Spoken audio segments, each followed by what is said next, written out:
April 1861. Cannons roar at Fort Sumter, South Carolina. A divided nation plunges into the bloodiest conflict in American history. Brothers would fight against brothers, entire cities would burn, and over 600,000 lives would be lost. This is the story of the American Civil War.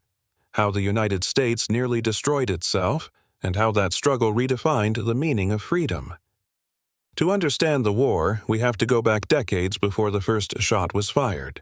The United States, young and ambitious, was growing rapidly, but it was also deeply divided. In the North, industry and cities were booming. Immigrants from Europe poured into factories, railroads stretched across states, and the economy was modernizing fast. Meanwhile, in the South, life revolved around agriculture. Vast plantations of cotton and tobacco, powered by the brutal institution of slavery. Here lay the problem.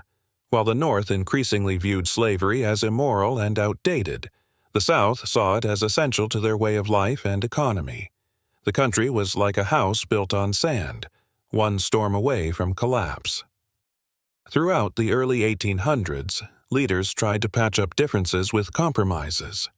The Missouri Compromise of 1820 allowed Missouri to enter as a slave state, but banned slavery north of a certain line. Later, the Compromise of 1850 admitted California as a free state while giving southern states stricter fugitive slave laws. But these were band-aids on a growing wound. Then came 1854's Kansas-Nebraska Act, allowing settlers to vote on slavery in new territories. Violence erupted. So much so that the region earned the name Bleeding Kansas. And if the nation wasn't divided enough, in 1857 the Supreme Court's Dred Scott decision declared that African Americans had no rights as citizens, and that slavery could spread anywhere. For the North, this was outrageous. For the South, it was a victory. In 1860, a tall lawyer from Illinois named Abraham Lincoln was elected president. He wasn't even on the ballot in many southern states. That's how hated he was. Lincoln didn't call for ending slavery everywhere, but he firmly opposed its expansion into new territories. To Southerners, this was unacceptable. They feared it was only a matter of time before slavery was abolished altogether. So, one by one, Southern states decided to secede, forming a new nation, the Confederate States of America, with Jefferson Davis as president. When Confederate forces fired on Fort Sumter in April 1861, the Civil War had begun. Both sides thought it would be a short war. They were wrong. The Union, or North, had huge advantages: more people, more factories, more railroads.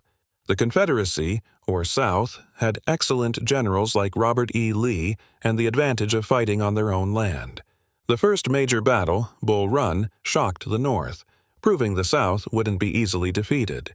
Lincoln and his generals developed the Anaconda Plan to blockade southern ports, cut off supplies, and strangle the Confederacy.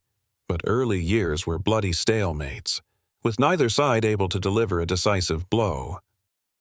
By 1862, the war was dragging on, but a few key events began shifting the tide. At Antietam, the single bloodiest day in American history, Union forces stopped Lee's advance into the North.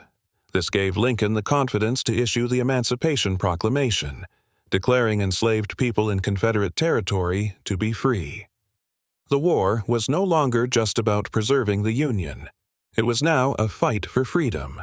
Meanwhile, the Union gained control of the Mississippi River after the Siege of Vicksburg, splitting the Confederacy in half. Then came Gettysburg in 1863, a massive three-day battle that ended Lee's invasion of the North.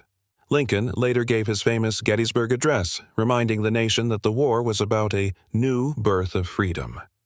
By 1864, the Union was grinding down the Confederacy.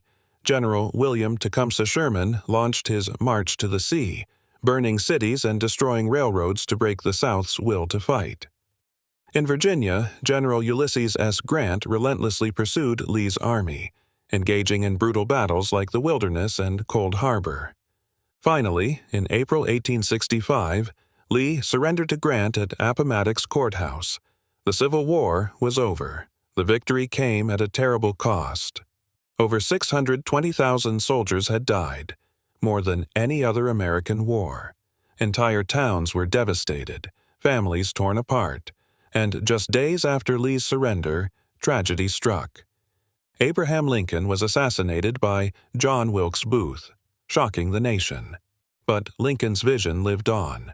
Slavery was abolished through the 13th Amendment, and the United States began the painful process of Reconstruction. The Civil War redefined the nation, proving that the Union could not be broken and that freedom must extend to all. The American Civil War was more than a conflict of cannons and muskets. It was a battle over the very soul of the nation, about whether the words, "all men are created equal," truly applied to everyone. It's a story of courage, sacrifice, and the long, unfinished struggle for freedom. This has been the entire history of the American Civil War. If you enjoyed this video, make sure to like, subscribe, and share, because history is a story we must keep telling.